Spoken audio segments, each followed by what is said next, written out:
દેવ Satya paper set solution paper number 5 વિભાગ બી આજે આપણે જોવાના છીએ ભાગ 2 ભાગ 1 માં વિદ્યાર્થી મિત્રો આપણે સરસ મજાના બીજા ચેપ્ટરના બે દાખલા જોયા હતા જે મોસ્ટ ઇમ્પોર્ટન્ટ હતા સાથે સાથે આપણે પાંચમા ચેપ્ટરના પણ બે દાખલા જોયા હતા જો વિડિયો ના જોયો હોય તો આપણે પ્લેલિસ્ટ બનાવેલી છે બધા જ વિડિયો તમે જોઈ લેજો તમારા પૂરેપૂરા માર્ક્સ આવશે આજે આપણે શું જોવાના છે વિદ્યાર્થી મિત્રો સાતમું ચેપ્ટર અને આઠમું ચેપ્ટર તમારા વિદ્યાર્થી મિત્રો 8 માર્ક્સ પાક્કા થઈ જશે આ બે દાખલા 100% તમારી પરીક્ષામાં પૂછાવાના જ છે 7.1 અને 7.2 કયા ગુણોત્તરમાં એટલે કે M1 M2 શોધવાનું છે અને અહીંયા વિદ્યાર્થી મિત્રો અંતર સૂત્ર તો સાતમા ચેપ્ટરના બે દાખલા જોઈશું અને એના પછી વિદ્યાર્થી મિત્રો નવમું ચેપ્ટર છે આઠમું ચેપ્ટર છે સારા દાખલા છે તમારી પરીક્ષામાં પૂછાઈ શકે છે તો વિડીયોને સૌથી પહેલા લાઈક અને સબસ્ક્રાઇબ કરી દેજો અહીંયા જુઓ વિદ્યાર્થી મિત્રો જ્યારે પણ તમને એમ કે સમાન અંતરે આવેલું છે એનો મતલબ કે અંતર સૂત્ર વાપરવાનું બહુ જ સિમ્પલ છે તમારે કંઈ જ ગભરાવાની જરૂર નથી અહીંયા વિદ્યાર્થી મિત્રો આપણને બે બિંદુ આપેલા છે એક બિંદુ શું આપેલું છે 6 અને 5 આપેલું છે એક બિંદુ શું આપેલું છે 6 અને 5 આપેલું છે બીજું બિંદુ શું આપેલું છે -4 અને 3 આપેલું છે તો સૌથી પહેલા શું કરવાનું એક બિંદુને નામ આપી દઈશું આપણે x1 અને y1 બીજા બિંદુને નામ શું આપી દઈએ x1 અને y1 સર બંનેને કેમ x1 y1 નામ આપ્યા જો ધ્યાનથી આ બે બિંદુ વિદ્યાર્થી મિત્રો શું કીધું છે બિંદુઓ a6 5 અને b-4 ત્રણથી સમાન અંતરે એક બિંદુ આવેલું છે જેમ કે આ બિંદુ અને આ બે બિંદુથી એક બિંદુ સમાન અંતરે આવેલું કયા અક્ષ પરનું કીધું છે y અક્ષ પરનું એનો મતલબ શું થશે વિદ્યાર્થી મિત્રો y અક્ષ ઉપર હોય તો x યામ એનો શું થઈ જશે 0 થઈ જશે બસ આ જ તમારે ધ્યાન રાખવાનું હતું એ લોકો y અક્ષ પર કે તો 0y થશે અને x અક્ષ ઉપર કહેશે તો x 0 થઈ જશે તમને ખબર જ હશે બરાબર હવે આ જે બિંદુ છે ને વિદ્યાર્થી મિત્રો એને તમારે નામ આપી દેવાનું x2 y2 શું કરવાનું તમે નામ આપશો તો પણ ચાલશે પણ હું તમને કહું એ પ્રમાણે નામ આપશો તો તમને ઈઝી પડશે આ દાખલો મોસ્ટ ઇમ્પોર્ટન્ટ છે તમારી પરીક્ષામાં 100% પૂછાશે રકમ બદલીને એ લોકો y અક્ષ કહેશે અથવા તો x અક્ષ કહેશે તમારે શું કરવાનું જે બે બિંદુ આપેલા હોય એને x1 y1 જ કહેવાના અને જે તમને y અક્ષ કીધેલું હોય તો 0y લઈ લેવાનું x અક્ષ કીધું હશે તો આપણે x0 લઈ લઈશું હવે તમારે શું કરવાનું છે સમાન અંતર છે એટલે કે p થી લઈને a સુધીનું અંતર એને આપણે શું કહીએ pa કહીએ અને p થી લઈને b સુધીનું અંતર એને આપણે શું કહીશું pb કહીશું એ બંને કેવા આપેલા છે સરખા આપેલા છે સમાન અંતર કીધું છે હવે બંને બાજુ શું કરી દેવાનું વર્ગ કરી દેવાનો વર્ગ કરી દઈશું એટલે તમારે વર્ગમૂળ કરવાની જરૂર નહીં પડે હવે અંતર સૂત્ર આપણને ખબર જ છે એક વખત હું લખી દઉં x2 - x1 નો વર્ગ પ્લસ y2 - y1 નો વર્ગ બરાબર વર્ગમૂળ કરવાની જરૂર નહીં પડે કારણ કે આપણે અહીંયા સ્ક્વેર કરી દીધું છે અહીંયા પણ વિદ્યાર્થી મિત્રો x2 - x1 નો વર્ગ પ્લસ y2 - y1 નો વર્ગ તમને ખબર પડી ગઈ શું કરવાનું બસ હવે વિદ્યાર્થી મિત્રો pa એટલે આ pa કહેવાય તો 0 - 6 તો 0 - 6 નો વર્ગ પ્લસ y - 5 નો વર્ગ y - 5 નો વર્ગ એ જ પ્રમાણે અહીંયા જોવા જઈએ pb લેવાનું તો 0 - 4 વિદ્યાર્થી મિત્રો શું થઈ જશે પ્લસ થઈ જશે અહીંયા કન્ફ્યુઝ ના થતા અને y - 3 નો વર્ગ બરાબર આપણે કિંમત જ મૂકી છે તો 0 માંથી 6 જાય વિદ્યાર્થી મિત્રો તો શું વધશે -6 વધશે અને -6 નો વર્ગ કેટલો થશે 36 થશે અહીંયા વિદ્યાર્થી મિત્રો a - b ના વર્ગનું સૂત્ર અહીંયા એક વખત હું લખી દઉં જેથી તમને આઈડિયા આવી જાય a - b નો વર્ગ હોય તો શું થશે a square - 2ab + b square અને અહીંયા જો પ્લસ હોય તો અહીંયા શું આવશે પ્લસ આવશે પણ જો તમને સૂત્ર પણ યાદ ના હોય તો પણ વિદ્યાર્થી મિત્રો વાંધો નહીં થોડુંક હું ઝૂમ કરી દઉં જેથી તમને થોડું વ્યવસ્થિત દેખાય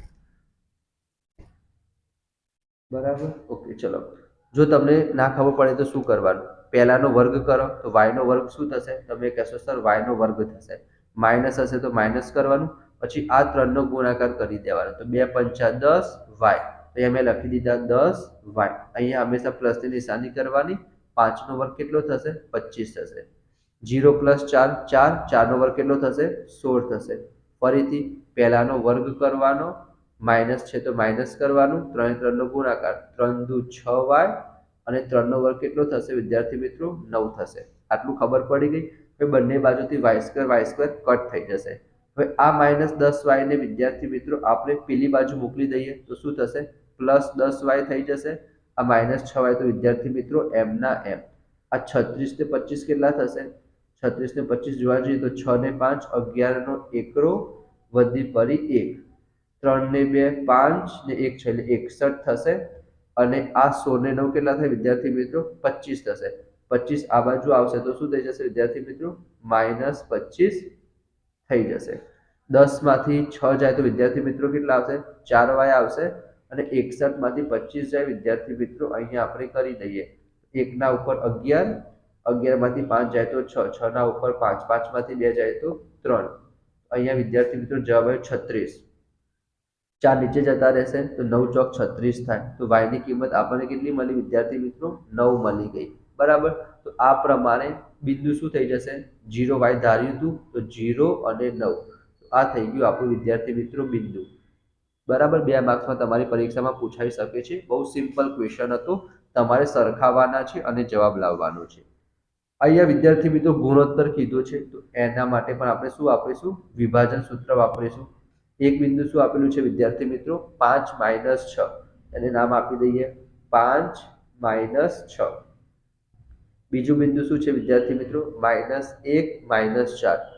અને કયા ગુણોત્તરમાં વિભાજન કરે? જ્યારે પણ તમને એમ કે કયા ગુણોત્તરમાં, એનો મતલબ તમારે શું શોધવાનું છે? m1/m2 શોધવાનું છે.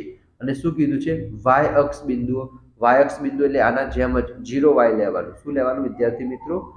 0y લેવાનું.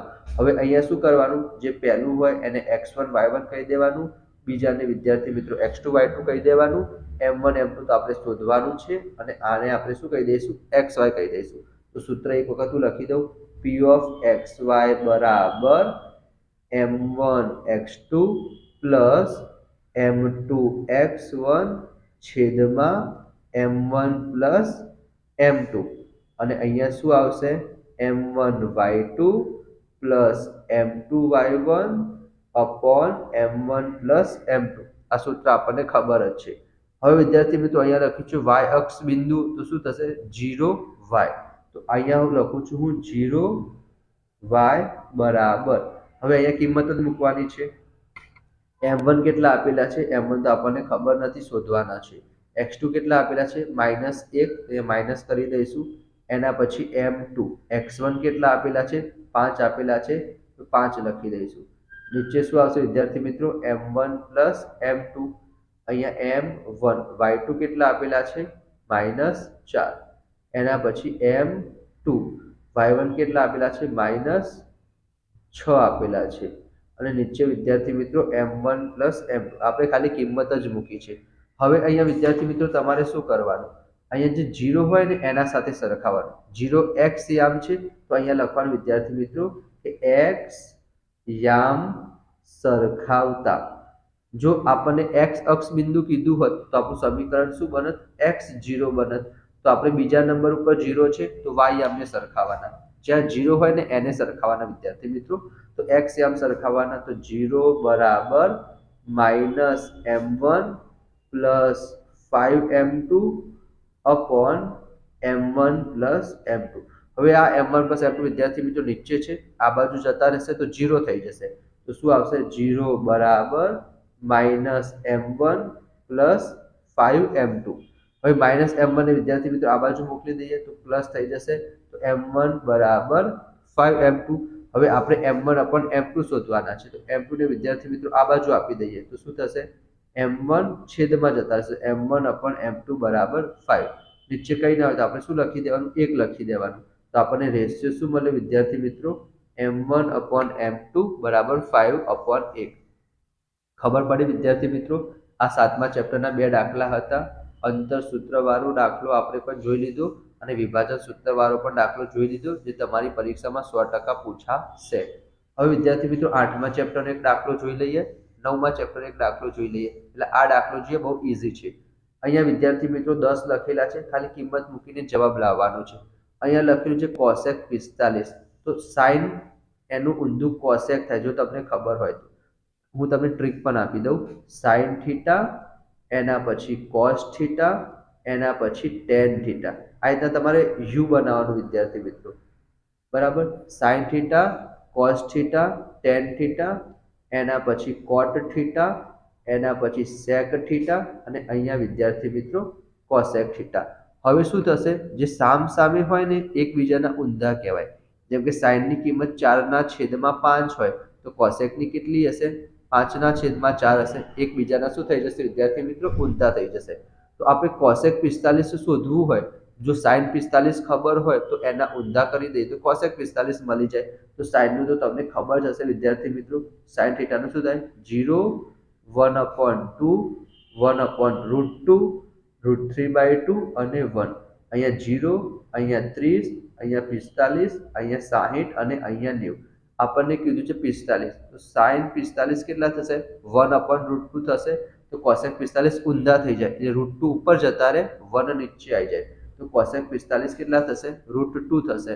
અહીંયા સ્ક્વેર છે તો આપણે શું કરવાનું? સ્ક્વેર કરવાનું. -mm 10 mm. કોટ 45 તો કોટ કોના ઊંધા થાય? ટેનના ઊંધા થાય. ટેન 45 ની કિંમત કેટલી થાય છે વિદ્યાર્થી મિત્રો? 1 થાય છે. તો 1ના ઊંધા તો 1 જ થશે. તો કોટ 45 પણ વિદ્યાર્થી મિત્રો 1 જ આવશે. તો 1 નો વર્ગ. અહીંયા તમારે સરસ રીતના લખી દેવાનું. બરાબર. આ 10 m ના m, √2 નો વર્ગ કેટલો થશે? 2 થશે. આ 10 m ના m, 1 નો વર્ગ 1 થશે. 10 દુ 20, 10 એકા 10, 20 માંથી 10 જશે તો જવાબ શું આવશે વિદ્યાર્થી મિત્રો? 10 આવશે. બરાબર. એકદમ નાનો દાખલો હતો પણ તમારે પ્રેઝન્ટેશન જબરજસ્ત રાખવાનું. બરાબર. અહીંયા તમારે કૌંસમાં લખી પણ દેવાનું કે કોસેક 45 ની કિંમત કેટલી થશે? √2 થશે. અને કોટ 45 ની કિંમત કેટલી થશે? 1 થશે. જેથી એને ખબર પડે કે તમને આવડે છે, એટલે કે તમારો એક પણ માર્ક્સ ના કપાય.